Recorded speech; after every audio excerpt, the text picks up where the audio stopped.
Uyu munsi na none nk'uko mugenda mubizi cyangwa se ngenda mbahereza ibintu byinshi bitandukanye, uyu munsi na none ngiye kuba nabereka kode ushobora kuba wakoresha igihe uri mu kazi, ikaba yagufasha kuba utakwitaba abantu kubera ko uhuze uri mu kazi, ufite akazi kenshi, ariko kubera ko uri mu kazi ntabwo ukwiye kuba wakwitabira kuri telefone, ariko bitavuze ko n'ibindi bikorwa utabikora. Abantu benshi bibaza ko ushobora kuba wenda igihe ushobora kuba uri busy cyangwa se uri mu kazi, ushobora gukoresha akadege cyangwa icyo bita flight mode cyangwa se bita airplane mode. Ibi ngibi menshi mu mitekerereze ndababwira neza ko atari byo habe na mba, kuko nuramuka ushizemo akadege ntabwo uzigera ujya kuri network cyangwa se ngo ujye kuri WhatsApp cyangwa se ngo wandike ubutumwa busanzwe. Ibi ngibi mbabwira nubihakana ujye muri comment ugire icyo uvuga nawe. Nuramuka ushizemo akadege nk'uko tubibona aha ngaha kuri screen ya telefone yacu, hari byinshi uzaba wirengagije gukora, nko gusubiza ubutumwa kuri WhatsApp, kwandikirana muri message ntibizaba bigikunze habe na mba. Ahubwo ikintu uzakora, uzakanda ikode ngiye kuba nakwereka, ari nayo kode y'ingenzi kuri uyu munsi wa none. Ndabereka kode ziri mu bwoko bubiri, ariyo kuri Airtel ndetse n'iyo kuri MTN, nizo ndibuze kuba nabereka. Ntabwo ndibuze kuba nakwibanda kuri kode zimwe na zimwe, ahubwo ndibanda ku mpande zose, abakoresha MTN ndetse na Tigo.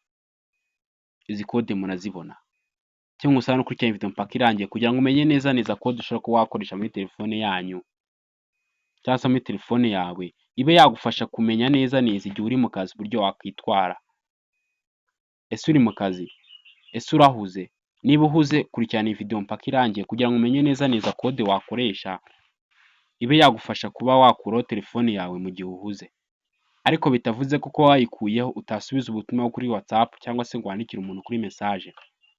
Iyi kode kandi kuba wayishize muri telefone yawe ntibivuze ko ushobora kuba utakwitabira indi telefone. Iyi kode niba iri muri telefone yawe bivuze ko iri muri telefone yawe, ariko bishoboka kuba wafata na telefone yawe ukaba wahamagara umuntu ushaka, ariko wowe ntabwo uba wemerewe guhamagarwa.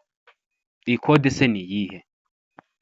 Niyo mpamvu basaba kunkurikira 5 kuri 5 kugira ngo umenye neza ibyo dukora, mutange ibitekerezo, inyunganizi, ndetse n'ufite ikibazo ashobora kuba yambaza. Kamanze mbaye nimero zanjye za WhatsApp ni 0722 073 256 1447. Iyi nimero ushaka wayimpamagaragaho kuri WhatsApp cyangwa se ukampamagara bisanzwe nkagufasha. Kambereke noneho kode ushobora kuba wakoresha ukaba wakitaba udashobora kuba wakitaba umuntu kuri WhatsApp cyangwa se utakitaba umuntu kuri telefone bisanzwe, ukaba wowe ubwawe ushobora kuba ufite ubushobozi bwo kuba wahamagara umuntu ushaka igihe ushakiye, ariko wowe nta muntu waguhamagara kuko bitewe n'uko uri mu kazi urahuze, ntabwo ushaka ko hagira umuntu uguhamagara mu buryo bumwe cyangwa ubundi. Kode ya mbere turaheraho, kaduhere kuri MTN. MTN akenshi abantu benshi bagera kuri miliyari ku isi niyo bakoresha, ndetse iyi kode nkubwira ko ari international ku bantu yabo bari hanze mu gihugu cyangwa se abari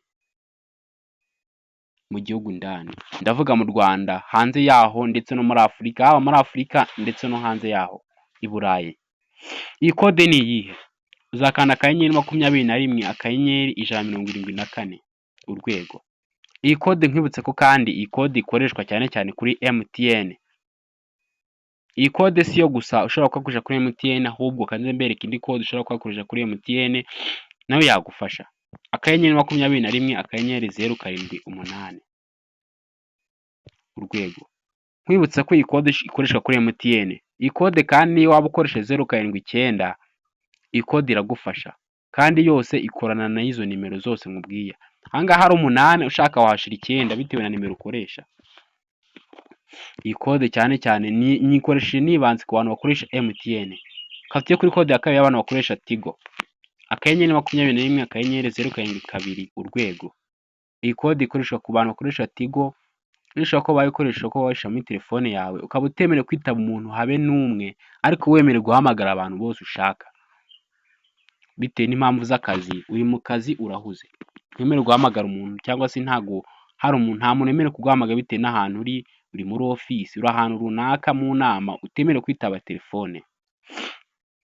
Iyi kode kandi nkwibutsa ko bitewe na nimero ukoresha 072 cyangwa 073 irahakora hose, bitavuze ko niba ubishaka ushobora kuba wafite iyi telefone yawe ukandikamo akanyenyeri 21 akanyenyeri 072 cyangwa se 073 urwego, iyi kode iragufasha neza neza cyane, kuko igihe uyishize muri telefone yawe nta kabuza iyi telefone yawe ntago iba yemerewe kwitaba nimero iyo ari yo yose ya Airtel iguhamagaye, niyo yaba iya Tigo ariko ihamagaye kuri Airtel yawe